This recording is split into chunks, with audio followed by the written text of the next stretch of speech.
কোরআনে কারিমে বলা হচ্ছে وَسَخَّرَ لَكُم مَّا فِي السَّمَاوَاتِ وَمَا فِي الْأَرْضِ جَمِيعًا مِّنْهُ إِنَّ فِي ذَلِكَ لَآيَاتٍ لِقَوْمٍ يَتَفَكَّرُونَ।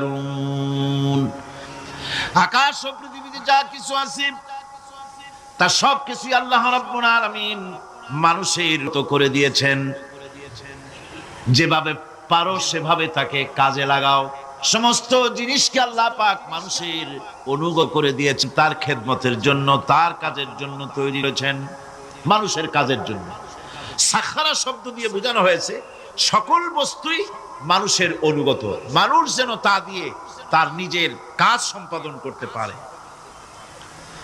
অন্য আয়াতে বলা হয়েছে আল্লাহুল্লাযী খালাকাস সামাওয়াতি ওয়াল আরদা ওয়া আনজালা মিনাস সামাই মাআন ফাআখরাজা বিহি মিনাস সামারাতি রিজকান লাকুম ওয়া সাখখারা লাকুমুল ফুলকা লিতাজরি ফিল বাহরি বিআমরিহি ওয়া সাখখারা লাকুমুল আনহার।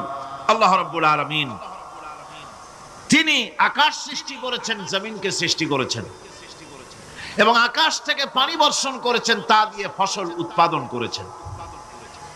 এই ফসলের পিছনে আল্লাহ পাকের কি বিরাট রহমত কাজ করতেছেন আপনি লক্ষ্য করেন। কাদার ভিতরে, কর্দমুক্ত জমিনের ভেতরে আপনি বীজ বপন করেছেন, কর্দমুক্ত জমিনের ভেতরে বীজ বপন করে বাড়ি গিয়ে আপনি ঘুমিয়ে আছেন। আল্লাহ পাকের রহমত, তার কুদরত, ওই বীজ থেকে পাতা উদ্গত করে দিয়েছেন, শিকড় মাটির ভিতরে চলে গিয়েছে, পাতাগুলি নরম, সবে পাতাগুলি গজিয়েছে, সূর্যের তাপে পাতা মুষড়ে পড়ে গিয়েছে বিকেল বেলায়, সারাদিন সূর্যের প্রখর তাপ লেগেছে।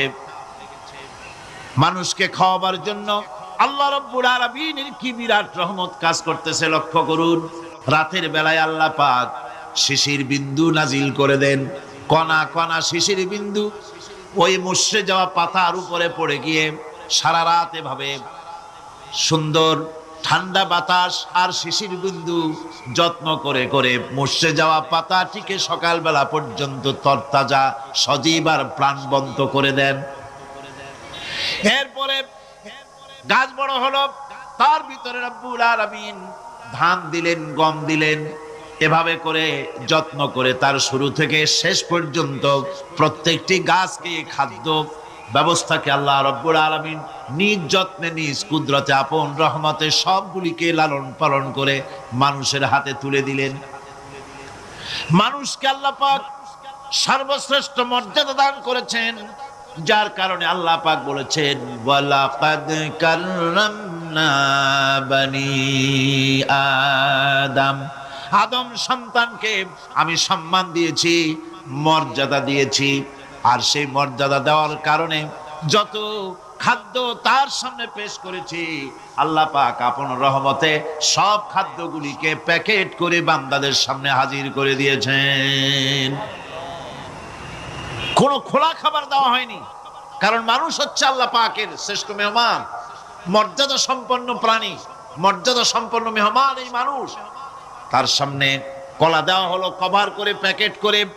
আনারস বলেন, আম বলেন, কাঁঠাল বলেন, যত রকমের ফল আল্লাহ পাক দান করলেন, বেদানা বলেন, আপেল বলেন, সমস্ত ফলগুলিকে, খাবারগুলিকে আল্লাহ পাক প্যাকেট করে করে আপন রহমতে বান্দাদের সামনে হাজির করে দিয়েছেন। তার এত দয়া, তার দয়াই আকাশ থেকে বৃষ্টি হয়, সেই বৃষ্টিতে ফসল ফলে। তার দয়ায়, তার রহমতে তিনি পানি মানুষের আয়ত্তে করে দিয়েছেন। এই পানির উপরে জাহাজ পরিচালনার জন্য আল্লাহ পাক সুযোগ করে দিয়েছেন। জাহাজ পরিচালনা করা হচ্ছে সমুদ্রের ভেতরে মানুষের জন্য। এভাবে করে আল্লাহ পাক সব জিনিসকে তার সুযোগের মধ্যে এনে দিয়েছে। এরপরে আল্লাহ পাক বলছেন ওয়া আতাকুম মিন কুল্লি সালতুমুহু وَإِن تَعُدُّوا نِعْمَةَ اللَّهِ لَا تُحْصُوهَا إِنَّ الْإِنسَانَ لَظَلُومٌ كَفَّارٌ। আল্লাহ পাক বলেন, তোমাদের প্রতি আল্লাহ পাকের দয়া, তার রহমত, তার করুণা এত বেশি, তোমাদের সকল চাহিদা তিনি পূরণ করেছেন, কোনো চাহিদা বাকি রাখেন নাই। আমাদের চাওয়ার আগে আমাদের যা কিছু প্রয়োজন আল্লাহ রাব্বুল আলামিন সব সাপ্লাই করেছেন। জোরে কোন সুবহানাল্লাহ। ওই আল্লাহ পাক বলেন, ওয়া ইন তাউদ্দু নি'মাতাল্লাহি লা তুহসুহা। বান্দারে, আমার নিয়ামত যদি গণনা করো, গুনতে গুনে গুনে গুনে আমার নিয়ামতকে গুনে শেষ করতে পারবা না। এত অসংখ্য নিয়ামত ছড়িয়ে ছিটিয়ে রেখেছি বিশ্ব জুড়ে, সর্বত্র সব জায়গায় আমার করুণার ছোঁয়া তোমার চোখের সামনে পড়বে। আল্লাযী জাআলা লাকুমুল আরদা মাহদা ওয়া জাআলা লাকুম ফিহা সুবুলান লাআল্লাকুম তাহতাদুন। আল্লাহ পাক যিনি জমিনকে, এই পৃথিবীকে তোমাদের জন্য বিছানার মতো বিছায় দিয়েছেন, আর বিচরণের জন্য সমতল পথ তৈরি করে দিয়েছেন। এই পৃথিবীটা তোমার জন্য কি সুন্দর করে আল্লাহ পাক একটা গালিচার মতো করে বিছায় দিয়েছেন, সবুজ ঘাস তাতে রয়েছে। এই পৃথিবীর মাটি আল্লাহ পাক মানুষের জন্য কি সুন্দর ঘাটিতে পরিণত করে দিয়েছেন। এই মাটির আল্লাহর রহমতটা দেখুন, একদিকে মাটি নরম, আবার এমন নরম নয় যে 10 তলা 20 তলা 50 তলা বিল্ডিং করলে পরে এর ভারের চোটে ভিতরে ঢুকে যাবে, এরকম নরম নয়। যেখানে যতটুকু প্রয়োজন ফসল ফলাবার জন্য বৃষ্টি দিয়ে মাটি নরম করে ফসল ফলাবার ব্যবস্থা করা হয়। আবার বিল্ডিং তৈরি করার জন্য মাটি যেমন শক্ত হওয়া দরকার, তেমন শক্ত আল্লাহ পাক করে দিয়েছেন। এখন তো 130, 35, 40 তলা পর্যন্ত, তারও বেশি তলা বিল্ডিং তৈরি হচ্ছে। আমি 135 পর্যন্ত উঠেছি আমেরিকায়, 135 তলা বিল্ডিং। এটা উঠতে 39 সেকেন্ড লাগে মাত্র। এখন এদের লিফটটা কি পাওয়ারফুল চিন্তা করেন, সা করে একটা শব্দ হয়, আর আপনি দেখছেন যে 135 তলার ছাদের উপর উঠে গেছে। নিচের দিকে তাকাইলে মানুষগুলো ছাগলের ছাওয়ার মতো এতটুকু এতটুকু দেখা যায়, গাড়িগুলো পিঁপড়ার মতো দেখা যায়। এগুলি নতুন নতুন প্রযুক্তির মাধ্যমে তৈরি করা হচ্ছে। এখন এই বিশাল বিল্ডিং,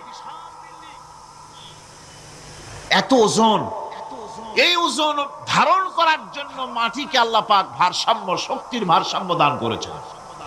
এটাকে আল্লাহ পাক নরমও করেছেন, আবার শক্তও করেছেন।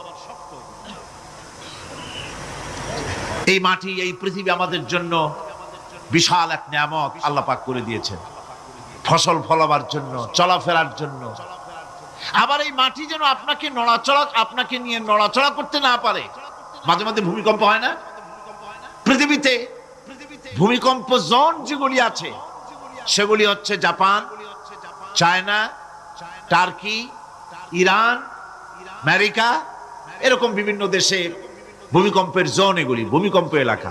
আমাদের এসব দেশে ভূমিকম্প কম হয়, তবে ইদানিং একটু একটু শুরু হয়েছে। আল্লাহ যেন এই ভূমিকম্পের গজব থেকে আমাদেরকে বাঁচান।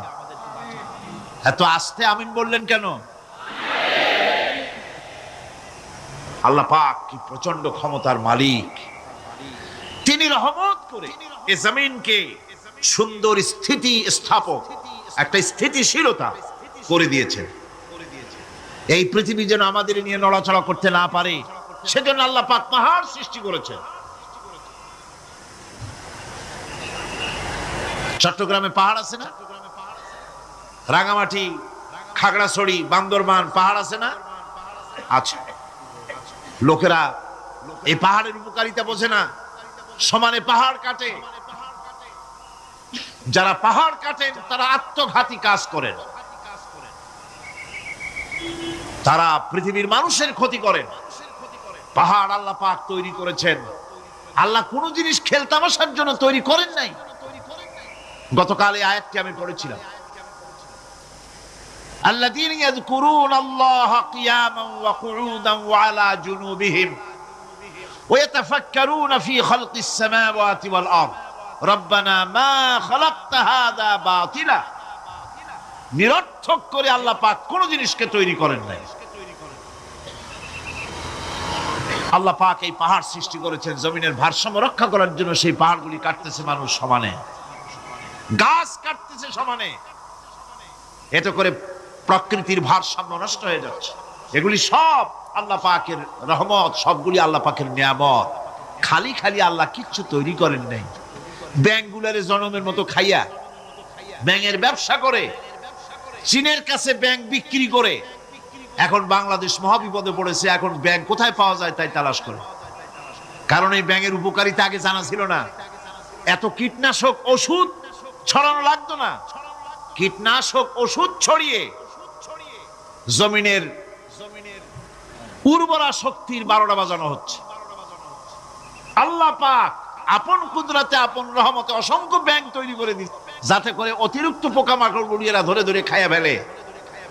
আল্লাহ পাকের এগুলি কিভাবে নষ্ট করা হলো।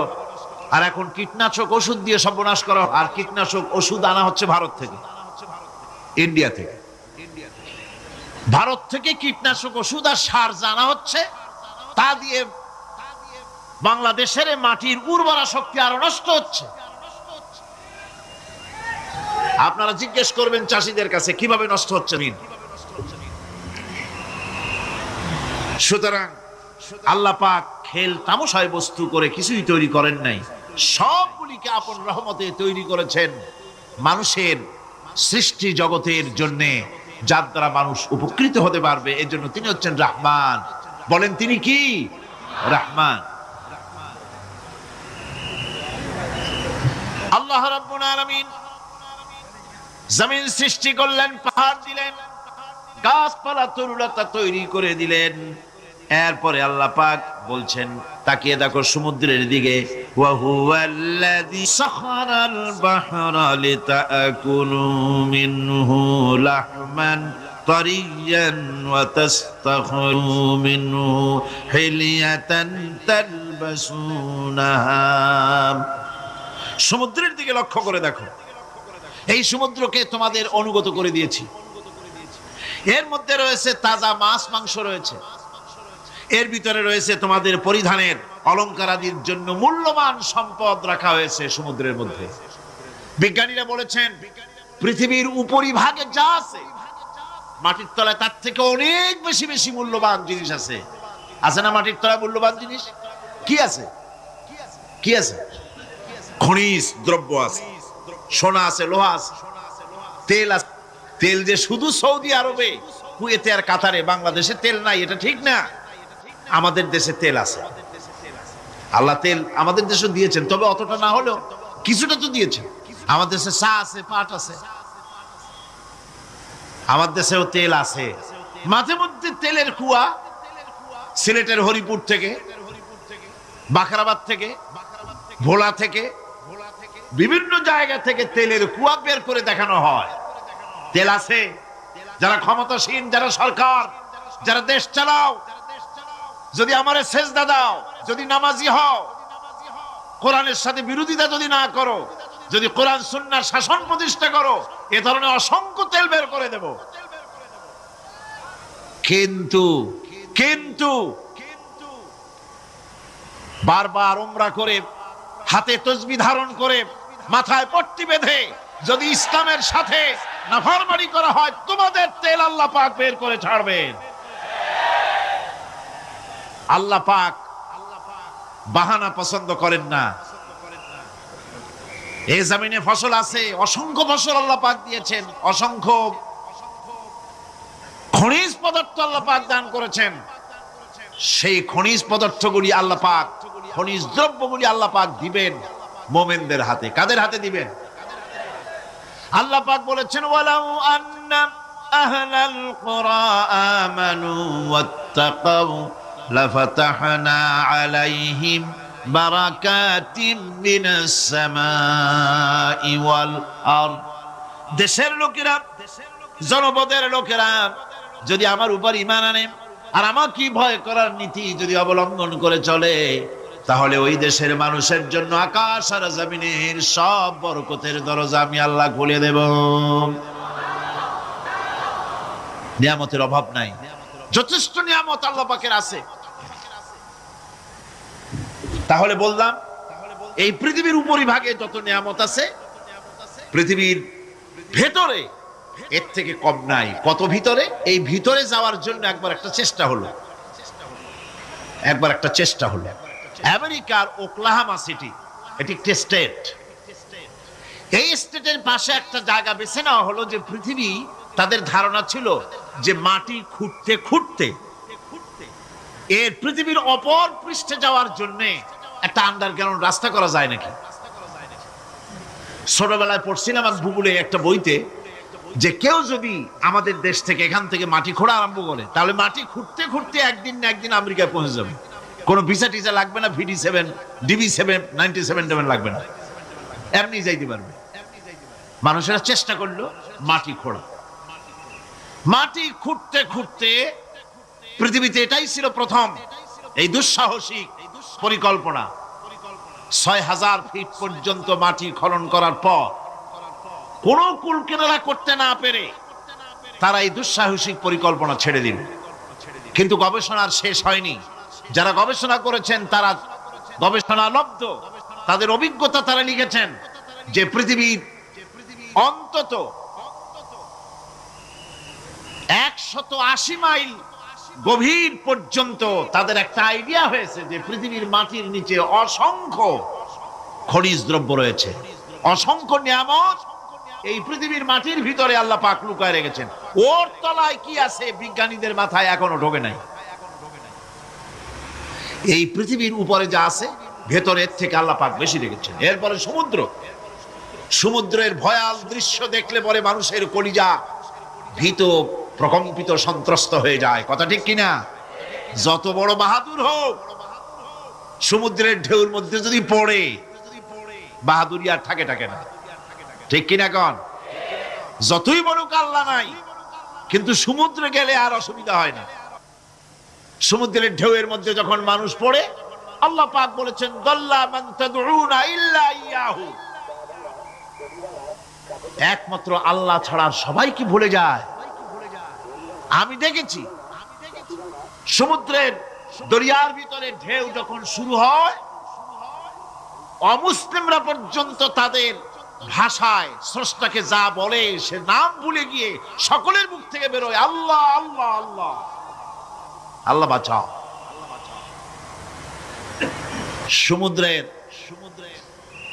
সমুদ্র বিরাট রহস্য, একটি বিরাট রহস্য। বারমুদা ট্রায়াঙ্গলের কথা আপনারা শুনেছেন। বারমুদা ট্রায়াঙ্গলটা কি, এটা এখনো বিজ্ঞানের কাছে স্পষ্ট হয়নি।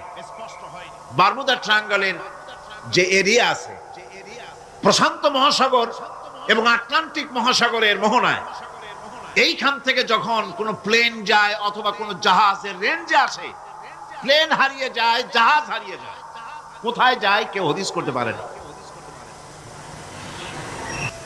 এই সমুদ্র, মহাসমুদ্রের ভিতরে আল্লাহ রাব্বুল আলামিন অসংখ্য রহস্য রেখে দিয়েছেন, যা আজও বিজ্ঞানীরা উদ্ঘাটন করতে পারেনি।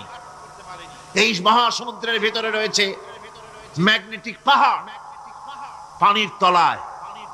যদি রাডারে ধরা না পড়ে জাহাজে, তাহলে এর রেঞ্জের ভিতরে আসলে এমন আকর্ষণে টেনে নেবে, পাহাড়ের সাথে লেগে টক করে লেগে জাহাজ চানাচুর হয়ে যাবে। এই মহাসমুদ্রের ভেতরে আল্লাহ পাক মাছ রেখেছেন, অসংখ্য মাছ রয়েছে, অসংখ্য ধরনের প্রাণী রয়েছে। আর তিনি এমন রহমান, প্রত্যেকটি প্রাণীর আবার আত্মরক্ষার জন্য হাতিয়ার তার সাথে সাথে দিয়ে দিয়েছেন। এক প্রকারের মাছ আমি নিজে দেখেছি সি ওয়ার্ল্ডে গিয়ে, এক প্রকারের মাছ আছে, সে যদি আক্রান্ত হয় তাহলে তার পেছনের দরজা থেকে এক প্রকারের লাভা, এক প্রকারের আটা জাতীয় জিনিস ছেড়ে দেয়।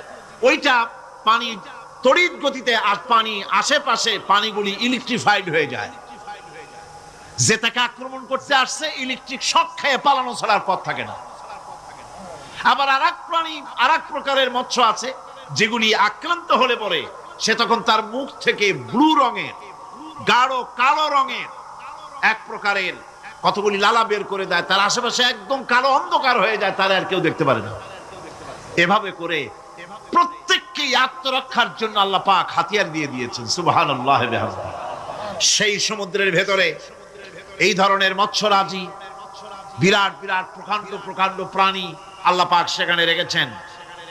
এরপরে এই সমুদ্রের মধ্যে রয়েছে মণিমুক্তা। আল্লাহ পাক বলছেন তোমরা পোশাক তৈরি করবে, তোমাদের স্ত্রীদের জন্য অলংকার আদি তৈরি করবে, সেজন্য ওর ভিতরে মণিমুক্তা মহামূল্যবান জিনিস এই সমুদ্রের ভেতরে আমি দিয়ে রেখেছি। আপন কুদরতে, আপন মেহেরবানিতে, কেউ আমার কাছে চায় নাই, আমি নিজের থেকে তোমাদের সমস্ত প্রয়োজন মিটিয়েছি, যা লাগবে সব জোগাড় করে দিয়েছি।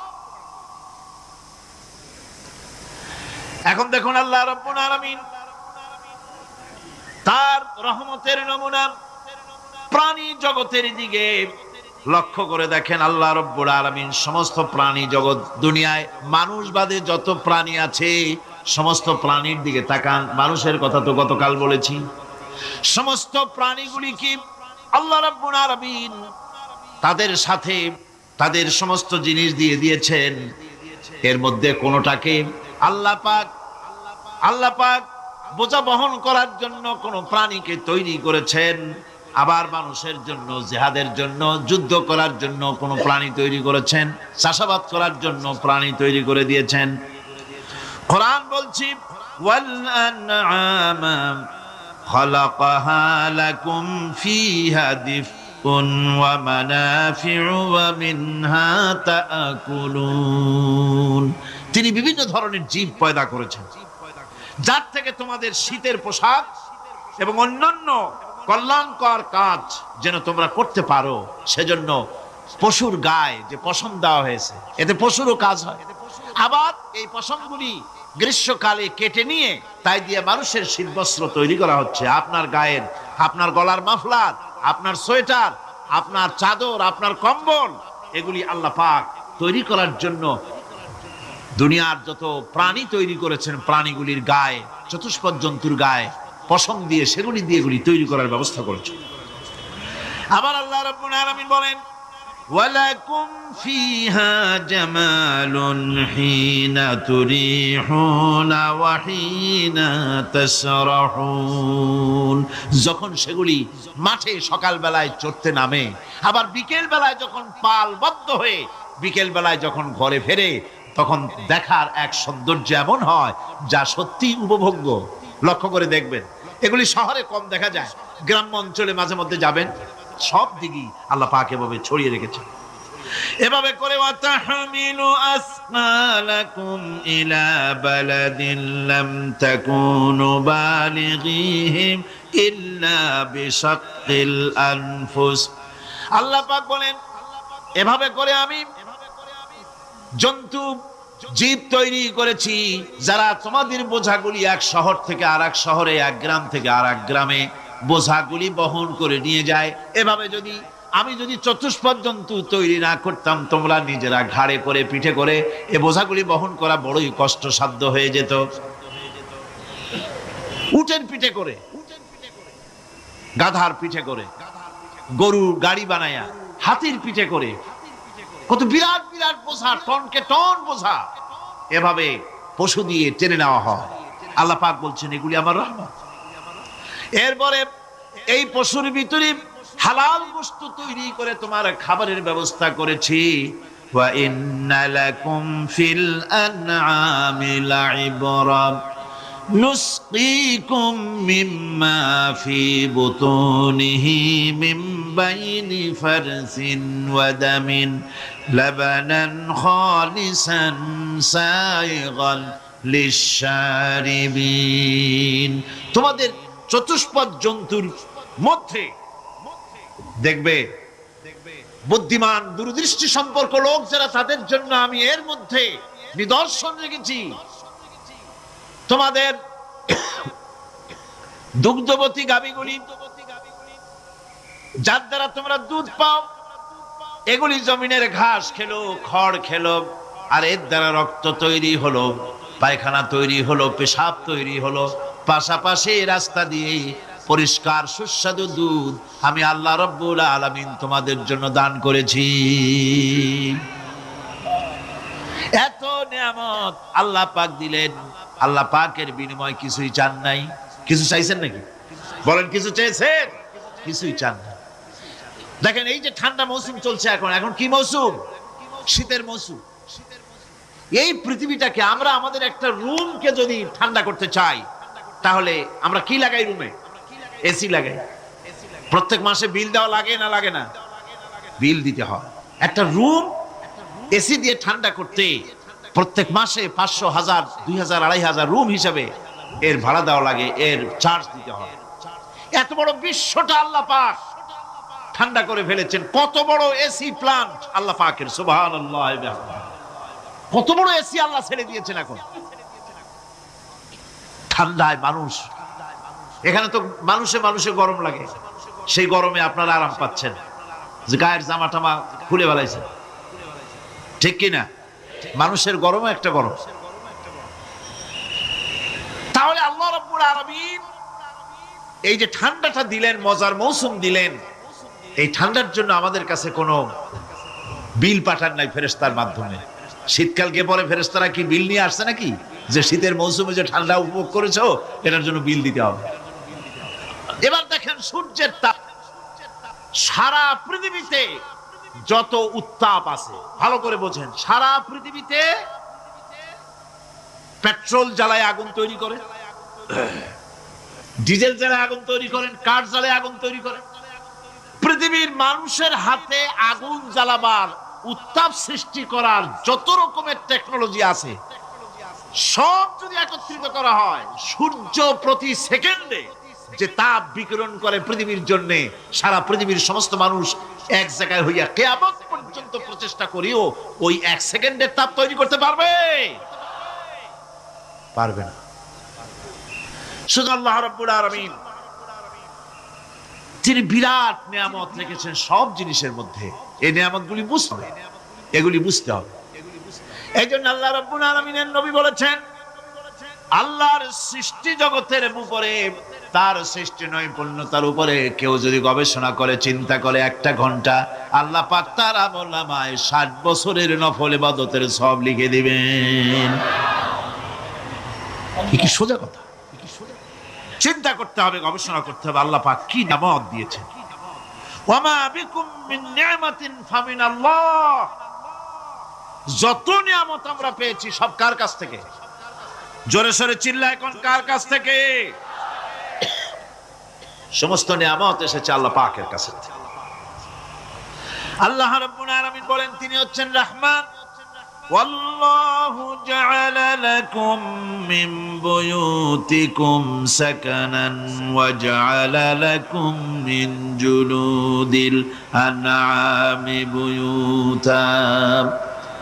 আল্লাহ পাক বলছেন, তোমাদের জন্য তোমাদের ঘর সমূহকে আল্লাহ পাক স্থিতি লাভের, স্বস্তি শান্তি লাভ করার জন্য আল্লাহ পাক একটা স্থান করে দিয়েছেন, জায়গা করে দিয়েছেন। আমরা যে ঘর বানাই, এই ঘর বানাবার পেছনে আল্লাহ পাকের কত বড় নিয়ামত। ঘর একটা বানাতে হলে খুঁটি লাগবে। খুঁটি কোত্থেকে আসছে? বলেন কোত্থেকে? গাছের থেকে খুঁটি পেয়েছেন। কিসের থেকে পেয়েছেন? গাছ কা। শুধু খুঁটিতে ঘর হবে না, এরপরে খুঁটি হয়ে গেল, চাল লাগবে। চাল দেবেন কি দিয়ে? খড় দিয়া দেন, টিন দিয়া দেন, টালি দিয়া দেন, যা দিয়া দিবেন সেটা হচ্ছে কার? জোরে কর। শুধু খুঁটি আর চাল হলে হবে না, বেড়া লাগবে, দরজা লাগবে, জানালা লাগবে, যা কিছু দরকার। আল্লাহ বলেন, তোমার এই শান্তির ঘরটার পেছনে আমার নিয়ামত, আমার রহমত কাজ করেছে। আবার শীত প্রধান দেশে, যেখানে বিল্ডিং এও কাজ হবে না, যেখানে ঘর বানাতে হলে কাঠ খড়ির ঘর দিয়েও কাজ হবে না, এত প্রচন্ড শীত, সেইখানে আল্লাহ পাক পশুর চামড়া দিয়ে ঘর বানাবার জন্য মানুষের মাথায় আল্লাহ পাক বুদ্ধি দান করে দিয়েছেন। আল্লাহ পাক বলছেন, জুলুদিল আনআমি বুয়ুতা, চামড়া দিয়ে ঘর তৈরি করা হয়, এস্কিমোরা করে, দেখে আসবেন, চামড়া দিয়ে ঘর তৈরি করা হয়। আল্লাহ পাক এই পশু দিয়ে মানুষের এত উপকার করছেন। তিনি রহমান, এই রহমত থেকে পৃথিবীর কেউ বঞ্চিত নয়। সমস্ত প্রাণী সমূহকে আল্লাহ পাক এই বিরাট নিয়ামত দান করেছেন। একটি মানুষ যতই সংকীর্ণ হোক, অসভ্য জীবন যাপন করুক, ইলিটারেট হোক, মূর্খ হোক, লেখাপড়া কিচ্ছু জানে না, একটা পর্ণ কুটিরের ভিতর এক কৃষক বাস করে, সেও যদি চিন্তা করে তাহলে অন্তত এতটুকু উপলব্ধি তার আসবে যে সে অসুখ হলে পরে তার আশেপাশে লতা গুল্ম গাছের শিকড় বেটে খেলে পরে তার অসুখ ভালো হয়ে যায়, ঠিক কিনা? এখন তো অসুখ ভালো হওয়ার জন্য কোনো অসুবিধা নাই, কোনো সমস্যা নয়। পত্রিকার ভিতরে অ্যাডভার্টাইজ আসতেছে, স্ট্যাম্পের উপরে লিখে দেব আখেরি লেখা, বিশ্বব্যাপী চ্যালেঞ্জ। মেয়ে লোকও চ্যালেঞ্জ দিতেছে, পুরুষও দিতেছে, পাগলও দিচ্ছে, ছাগলও দিচ্ছে, সবাই মিলে চ্যালেঞ্জ করছে। পত্রিকাগুলি পয়সার লোভে আবার এগুলি ছাপতেছে। সব রকমের অসুখ, সব রকমের ওষুধ তারা দিতে পারবে। 23 যদি হয় তো খামাখা আমাদের মেডিকেল কলেজ রাইখা লাভ কি? বিজ্ঞাপন দিয়া যদি ওষুধ বিক্রি করা হয়, কেমন গভর্নমেন্ট আমি বুঝি না। এই পাগল ছাগলের বিজ্ঞাপনগুলি ছাপা হয় পত্রিকায়, লোকেরা বিভ্রান্ত হয়, লোকেরা বোঝে না। তাদের কাছে গেলেই মুখ দেখেই বলে দেবো এরকম আসতেছে, পাগলের মতো চেহারা, মুখ দেখেই বলে দেবে শেষ দর্শন, আর দর্শন জিন্দিগিতে করা লাগবে না। ছোট্ট ছোট্ট পোলাপানো এরকম এক এক জায়গায় হইতেছে। খুলনা জেলার দাকপ এলাকায় একবার শোনা গেল সেখানে ছাগলে পানি পড়ে দেয়, যে যাবে তার রোগ ভালো হবে। কি শিক্ষিত কি অশিক্ষিত সমানে গিয়ে লাইন দিতে লাগলো। ছাগলের বাড়ি, ছাগলের কাছে পানি ধরে, এখন ছাগলের কাছে কিছু ধরলেই তো সে শোকে, শুকতে গেলেই মনে করে যে পড়িয়ে দিছে, দম করে দিছে, আর খাইতেছে। এরপরে ছাগলওয়ালার বাড়ি এক ছাগল দিয়া হাতির মালিক হয়ে গেছে, সে বাড়ি বিল্ডিং টিল্ডিং করে সর্বনাশ। কি আজীব তামাশা, কি আশ্চর্য দেশ। এমন কোন রোগ নাই যে এই সমস্ত পাগল ছাগলের চিকিৎসা ভালো না হবে। এগুলি অ্যাডভার্টাইজ দিয়ে চলছে। আল্লাহ পাক মানুষকে অসুখ দিয়েছেন, অসুখের আবার ওষুধও দিয়েছেন। কারণ আলহামদুলিল্লাহ, লিকুল্লি দাইন দাওয়া, প্রত্যেকটি রোগের ওষুধ আল্লাহ তৈরি করেছেন। সুবহানাল্লাহ ওয়া বিহামদিহি। কালো জিরা সম্পর্কে রাসূল করিম সাল্লাল্লাহু আলাইহি ওয়াসাল্লাম বলেছেন, হাদিহি হাব্বাতুস সাওদা, এটা হচ্ছে কালো দানা। দাওয়াউন লিকুল্লি দাইন ইল্লা সাম, মৃত্যু ছাড়া সকল রোগের ওষুধ কালো জিরার মধ্যে আছে। আবার মধু সম্পর্কে আল্লাহ পাক বলেছেন, এটি হচ্ছে গোটা পৃথিবীর সমস্ত মানুষের জন্য রোগের প্রতিষেধক। একজন নিরক্ষর মানুষও, যিনি লেখাপড়া কিছুই জানে না, সেই লোকটাও টের পায় অসুখ বিসুখ হলে সে আশেপাশে লতা গুল্ম বেটে তার থেকে তার রোগ নিরাময় করতে পারে। রৌদ্রের দাবানল থেকে বাঁচার জন্য সে গাছের আশ্রয় নিতে পারে। তরুণ গাছ থেকে ফার্নিচার তৈরি করতে পারে। আবার এই গাছ যখন, এই গাছ থেকে সুস্বাদু ফল পেতে পারে, আর এই গাছ যখন বুড়ো হয়ে যায় তখন তার দিয়ে সেই ফার্নিচার তৈরি করতে পারে। অসংখ্য নিয়ামত তার চতুর্পাশে ছড়ানো থাকে।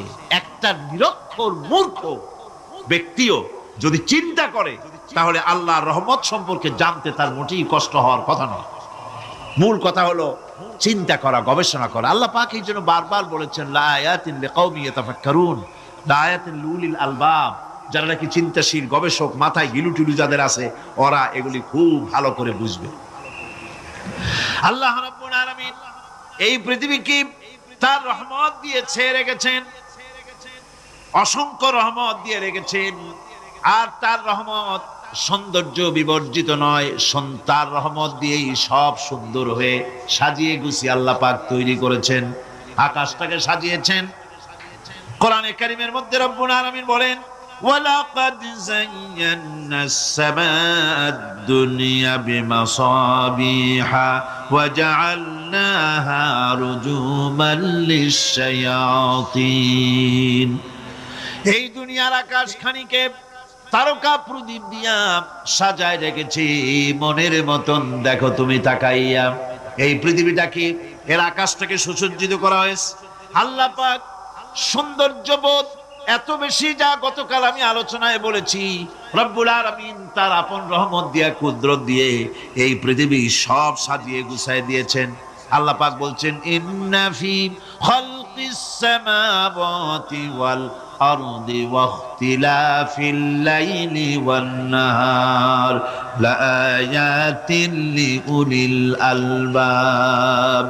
নিঃসন্দেহে এই পৃথিবী যারা জ্ঞানবান, যারা চিন্তাশীল, তারা আকাশ এবং জমিনের সৃষ্টির ব্যাপারে চিন্তা করবে, রাত এবং দিনের পরিবর্তনের ব্যাপারে তারা গবেষণা করবে। রাত দিনের পার্থক্য মানুষের জীবনকে পদ্ধতিগত দিক থেকে দুই ভাগে বিভক্ত করেছে, একটা হচ্ছে দিন আর একটা হচ্ছে রাত।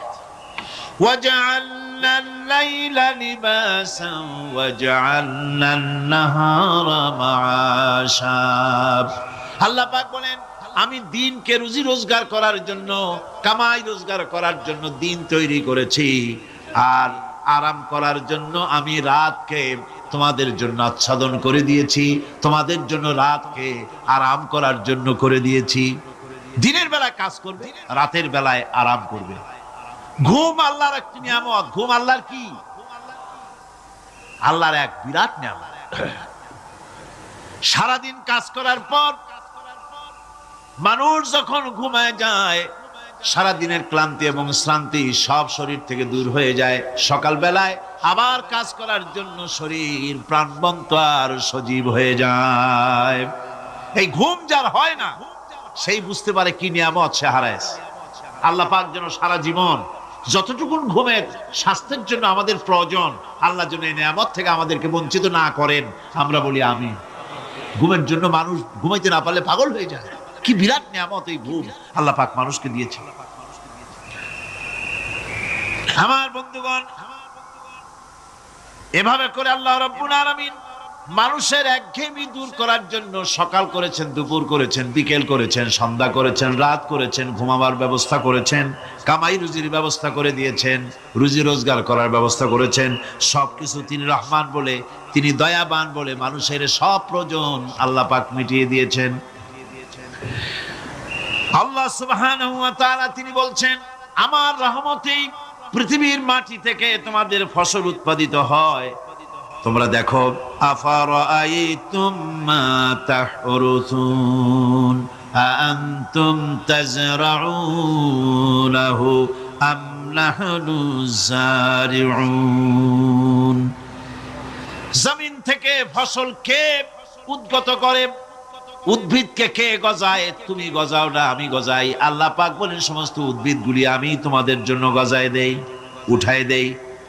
এরপরে যখন ফসল হয়, ফসল পাকা দেখে মানুষ তখন মোছে তেল মাখে, ফুর্তি করে, আনন্দ করে। এবার ফসল খুব ভালো হয়েছে, ভালো করে গান দেব। মানুষেরাই চিন্তা করে বেশি ফসল হয়েছে, গান বাজনা, থিয়েটার, গুনাগার বিবির গান, এগুলি ভালো করে শুনতে হবে। গাছে কাঁঠাল, গোপে তেল, জমিনে ফসল, মোছে তেল মাখে আনন্দ করে যে গান বাজনা করবে। আল্লাহ পাক বলেন দেখো লাউ নাশাউ জাআলনাহু হুতামান ফাযালতুম তাফাক্কাহুন। যদি আমি ইচ্ছে করি তাহলে তোমার ফসলকে আমি কুটায় পরিণত করে দিতে পারি। তখন তো তুমি নিজের কপালে করাঘাত করবে আর বলবে আহারে মাহরুম হয়ে গেলাম, বঞ্চিত হয়ে গেলাম। আল্লাহ যদি ইচ্ছে করেন তাহলে ফসলগুলিকে আল্লাহ পাক তুষে পরিণত করে দিতে পারেন না, সিটায় পরিণত করে দিতে পারেন না? অবশ্যই। সেই জন্য আল্লাহ পাক বলছেন যেগুলি সব আমার ক্ষমতা, আমি আপন নিয়ামতে, আপন বরকতে, রহমান নামের কারণে আমি তোমাদের সব আমি গুছিয়ে দিচ্ছি। আল্লাহ পাক ফসলের জন্য আপনার জমিনের ফসলের জন্য আল্লাহ পাক বিনা পয়সায় সারের ব্যবস্থা করে দিয়েছেন। জোরে কোন সুবহানাল্লাহ। সেই সারটা হচ্ছে কি? ওয়া মিন আয়াতিহি আইয়ুরিকুমুল বারকা খাউফান ওয়া তামআম ওয়া ইউনাজ্জিলু মিনাস সামাই মা। আল্লাহ পাক বলেন, আমি আমার নিদর্শনাবলীর ভিতরে এটা হচ্ছে নিদর্শন, যে আকাশে বিদ্যুৎ চমকায়, মেঘের গর্জন আর বিদ্যুতের চমক, এই সবগুলি আমার নিদর্শন। বৃষ্টির পানির সাথে এগুলি এসে জমিনের ফসলকে বৃদ্ধি করে দেয়। জোরে বলেন সুবহানাল্লাহ। কৃষিবিদরা বলেছেন, যে বছর আকাশে যত বেশি বিদ্যুৎ চমকায় সে বছর জমিনের ফসল তত বেশি বৃদ্ধি পায়। বিনা পয়সায় এ ধরনের আল্লাহ পাক ব্যবস্থা করে দিচ্ছেন। এরকম দরিয়ার মাছ, গোশত, তরি তরকারি, ফল, মৌসুম উপযোগী যা কিছু প্রয়োজন এসব কে দিচ্ছেন? বলেন না কে দিচ্ছেন? ওয়ামা মিন দাব্বাতিন ফিল আরদি ইল্লা আলাল্লাহি রিজকুহা। এই পৃথিবীর মুখে এমন কোন বিচরণশীল জীব নাই যে জীবের রিজকের দায়িত্ব আল্লাহ পাক নিজ হাতে গ্রহণ করেন নাই। এবার দেখেন আল্লাহ পাক আরো বলছেন, ওয়াকাইয়্যিম মিন দাব্বাতিন লা তাহমিলু রিজকুহা আল্লাহু ইয়ারযুকুহা ওয়া ইয়্যাকুম। বহুত প্রাণী এমন আছে যে প্রাণীরা রিজেককে সঞ্চয় করে না। আমাদের রিজক তো সঞ্চয় করা আছে, আমাদের ব্যাংকে টাকা আছে, গোলায় ধান আছে, চাউল আছে, আছে কিনা? কম থাকুক বেশি থাকুক আছে তো। কিন্তু পৃথিবীতে এমন বহু প্রাণী আছে যাদের কোনো সঞ্চয় নাই। এই ধরনের অসংখ্য প্রাণীকে আল্লাহ রাব্বুল আলামিন বলেন, এ ধরনের অসংখ্য প্রাণীকে আমি আল্লাহ রাব্বুল আলামিন তাদের খেতে দেই। সকালবেলায় খালি পেট নিয়ে সমস্ত প্রাণীগুলি ঘর থেকে বেরিয়ে যায়, পানি থেকে, গর্ত থেকে, জঙ্গল থেকে সব বেরিয়ে গেল ক্ষুধার্ত পেটে। আবার বিকাল বেলা পর্যন্ত সারাদিন তাদের আহার জোগাড় করে তাদের পেট ভরাইয়া সবগুলিকে আপন আপন গৃহের মধ্যে আমি আল্লাহ ফিরায় দেই। সেই জন্য আল্লাহ পাক বলছেন, ইয়া আইয়ুহান নাসু যকুরু নি'মাতাল্লাহি আলাইকুম হাল মিন খালিকিন গায়রুল্লাহ يرزقكم من السماء والأرض لا إله إلا هو فأنا تؤفكون। হে মানব সকল, স্মরণ করো আল্লাহ পাকের সেই নিয়ামতের কথা, যে নিয়ামত ওই আল্লাহ ছাড়া কে আছে? তোমাকে আকাশ থেকে রিজকের ব্যবস্থা করেন, যিনি তোমাকে খাওয়ার দাওয়ার ব্যবস্থা করেন, তিনি ছাড়া কেউ নাই এই পৃথিবীর বুকে, আকাশে এবং জমিনে। তিনি এক এবং একক। ওয়া ইলাহুকুম ইলাহুন ওয়াহিদ লা ইলাহা ইল্লা হুয়ার রাহমানুর রহিম। তিনি হচ্ছেন তোমাদের ইলাহ, তিনি এক, তিনি একক। সুতরাং তিনি হচ্ছেন পরম দাতা এবং বিশেষ নিয়ামত যিনি দেন, পরম দাতা এবং দয়ালু। কোরআনে কারিমে যখনই আমরা বলেছি আলহামদুলিল্লাহি রাব্বিল আলামিন, আল্লাহ পাক খুশি হয়েছে। প্রশ্ন হয়েছে তার কি আরো কোন গুণ আছে? জবাবে বলেছি আর রহমানির রহিম, তিনি পরম দাতা, তিনি দয়ালু। সুবহানাল্লাহ, তিনি রহিম। পরকালে কিয়ামতের ভয়াবহ দিনে বান্দার জন্য তিনি রহিম হবেন। দুনিয়ায় পারিত মুক্ত হস্তে সকলকে দিচ্ছেন, আর কিয়ামতের দিন আল্লাহ পাক রহিম হবেন তার বান্দাদের জন্য। কোরআন বলছে তিনি হচ্ছেন রহমত, মানুষের জন্য তিনি রহমত দেন। তার দয়া অফুরন্ত, এত দয়া যে তিনি যদি প্রত্যেক কথায় কথায় আমাদেরকে শাস্তি দিতেন তাহলে আমাদের বাঁচার কোনো পথ ছিল না। ঠিক কিনা কর? কোরআনে কারীমে আল্লাহ পাক বলেছেন, ওয়ামা আসাবাকুম মিন মুসিবাতিন ফাবিমা কাসাবাত আইদিকুম ওয়া ইয়াফু আন কাসীর। তোমাদের উপরে যত বিপদ আসে সমস্ত বিপদগুলি তোমাদের হাতের কামাই করা, নিজেদের রোজগার করা, তোমাদের নিজের হাতের কামাই করা, ওই হাতের কামাই করার কারণে সেগুলির জন্য যে আযাব হওয়া উচিত ছিল আমি অনেকগুলি ক্ষমা করে দেই, সব তোমাদের হাতের কামাইয়ের জন্যই বিপদ হয়, আর অনেকগুলি তো আমি ক্ষমা করে দেই। কথায় কথায় যদি প্রত্যেকটা ব্যাপারেই শাস্তি দিতাম তাহলে পৃথিবীতে শ্বাস ফেলার সময় তোমরা পেতে না। আল্লাহ পাক হচ্ছেন সেজন্য রহমান, আর তিনি রাহিম। কিয়ামতের দিনের জন্য এই পৃথিবীতে মানুষ গুনাহ করা স্বাভাবিক কিনা কর? সব মানুষই গুনাহ করে।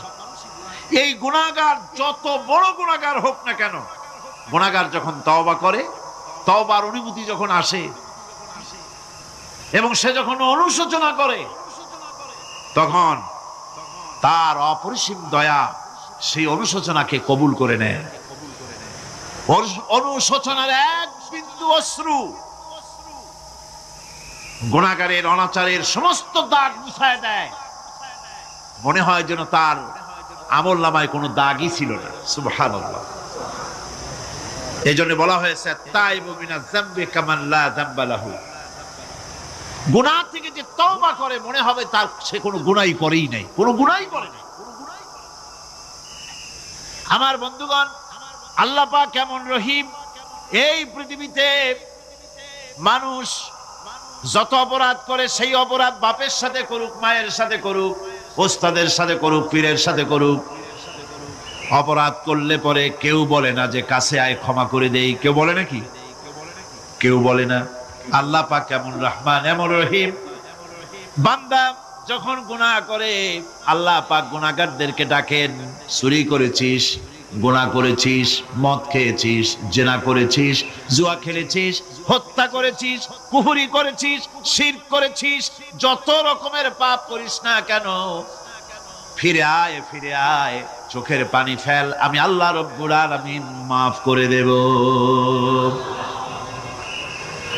কোরআনে কারীম বলছে ইল্লা মান তাবা ওয়া আমানা ওয়া আমিলা আমালান সালিহান ফাউলাইকা ইউবাদদিলুল্লাহু সাইয়্যাতিহিম হাসানাতিন ওয়া কানাল্লাহু গফুরার রহিমা। কিন্তু যে ব্যক্তি তওবা করেছে এবং ঈমান এনে পরবর্তীকালে ভালো কাজ করেছে, তাদের মন্দ কাজগুলি আল্লাহ পাক ভালো কাজ দিয়ে বদলায় দিবেন। এত বড় একটা কথা শুনে সুবহানাল্লাহ মুখ থেকে বের হলো না? গুনাহগার যত গুনাহ করেছে সে যদি তওবা করে, ওই সব গুনাহ যদি না করে, তার সাইয়্যাতগুলি আল্লাহ পাক হাসানাত দিয়ে বদলায় দিবেন। মানুষেরা চুরি করে, ডাকাতি করে, জিনা ব্যভিচার করে, যা কিছুই করে থানায় ধরা পড়ে। থানায় ধরা পড়লে তারপরে তার বিরুদ্ধে চার্জশিট হলো, এরপরে তার জেল হলো, ছাড়া পেল, আবার অন্যায় করলো, আবার ধরা পড়লো, যতবার জেল হলো ততবার ছাড়া পেল, কিন্তু থানায় দাগী আসামিদের খাতায়, চোরের খাতায়, ডাকাতের খাতায় নামটা তার মোছা হয় না, থানায় নামটা থেকেই যায়। কিন্তু আল্লাহ রাব্বুল আলামিন এমন এক বিচারক, এমন রহমান, এমন রহিম। মানুষ যদি গুনাহ করে, যত বড় গুনাহ করুক, এই গুনার পরে সে যদি অনুশোচনা করে, তওবা পড়ে, গুনাহ থেকে যদি ফিরে থাকে, আর যদি সেই গুনাহ না করে, আল্লাহ পাক বলেন শুধু মাফ করি না, গুনার খাতায় যে নামটা ছিল নামটাও আমি আল্লাহ মুছে ফেলে দেই। এই হচ্ছে রহমান, এই হচ্ছে রহিম, এই হচ্ছে তার অফুরন্ত দয়া, যে দয়ার কোনো শেষ নেই। কোরআনে কারীম বলছে قل يا عبادي الذين أسرفوا على أنفسهم لا تقنطوا من رحمة الله। হে আমার ওই সব বান্দাগণ যারা নাকি পাপাচার করে অশ্লীলতার মধ্যে নিমজ্জিত হয়ে নিজেদের জীবনকে নষ্ট করেছে, তোমার অনাচার যত কঠিন হোক, যত বেশি হোক, আমার রহমত থেকে নিরাশ হয় না। সুবহানাল্লাহ। আমার রহমত থেকে নিরাশ হয় না। যত বড় পাপ করে থাকো, আমার রহমত থেকে নিরাশ হয় না। ইন্নাল্লাহা ইয়াগফিরুয যুনুবা জামিআ ইন্নাহু হুয়াল গফুরুর রহিম। যদি তওবার মতো তওবা করতে পারো, যদি চোখের পানি দিয়া আল্লাহ পাককে রাজি করাইতে পারো, আল্লাহ পাক বলেন বান্দা যদি তওবা করে, খাঁটি যদি তওবা করে, জীবনে ওই সব গুনাহ যদি আর না করে, আল্লাহ পাক বলেন জিন্দেগীর সকল গুনাহ আমি রব্বুল আলামিন মাফ করে দেব। তিনি গফুর, তিনি রহিম, ক্ষমাশীল এবং দয়াবান। এত দয়া যে দয়ার কোনো শেষ নাই। আল্লাহ পাকের দয়াকে, তার রহমতকে, তার করুণাকে তিনি 100 ভাগ করেছেন। এই 100 ভাগে 1 ভাগ গোটা পৃথিবীতে তিনি ছড়িয়ে দিয়েছেন। আর 99টা ভাগ কার কাছে? এবার চিন্তা করুন, 100 ভাগের 1 ভাগ দুনিয়ায় ছড়িয়ে দেওয়ার পর তার থেকে আমরা যতটুকু ভাগে পেয়েছি, এর মহব্বত, স্ত্রীর প্রতি মহব্বত, মেয়ের প্রতি মহব্বত, ছেলের প্রতি মহব্বত, মায়ের প্রতি মহব্বত, পিতার প্রতি মহব্বত, বন্ধুর জন্য মহব্বতে আমরা জানও দিয়ে দিতে পারি, এমন আমাদের ভালোবাসা, এমন আমাদের মহব্বত। কথা ঠিক কিনা? 1টা ভাগ সারা পৃথিবীতে ছড়িয়ে দেওয়ার পর যেটুকুনো পেলাম, সেই ভালোবাসার তীব্রতা যদি এত বেশি হয়, আকর্ষণ যদি এত বেশি হয়, তাহলে এই 99টা মহব্বত, দয়া, রাহমানিয়াতের, দয়ার, রাহিমিয়াতের যে গুণগুলি আল্লাহ পাক নিজের কাছে রেখেছেন, সেই মাবুদের দয়া তার বান্দার প্রতি কত বেশি! কি বিরাট মহব্বত! রাসূল করিম সাল্লাল্লাহু আলাইহি ওয়াসাল্লাম বলেছেন, সাহাবীরা, একটি লোক উটের পৃষ্ঠে চড়ে কোথাও যাচ্ছিল, পথিমধ্যে বিশ্রাম করল। বিশ্রাম থেকে উঠে দেখে তার উট নাই। সে উটের পৃষ্ঠে তার খাদ্য ছিল, পানীয় ছিল, সব ছিল। এই লোকটা কেমন পেরেশান হয়? সাহাবীরা বললেন, হুজুর, এই তো মারাত্মক পেরেশানি। উটের মরুভূমির জাহাজ, উট হারায় গেছে, তার খাদ্য হারাইছে, পানি গেছে, সব শেষ, তো মরা ছাড়া পথ নাই। দারুণ উৎকণ্ঠিত হবে লোকটা।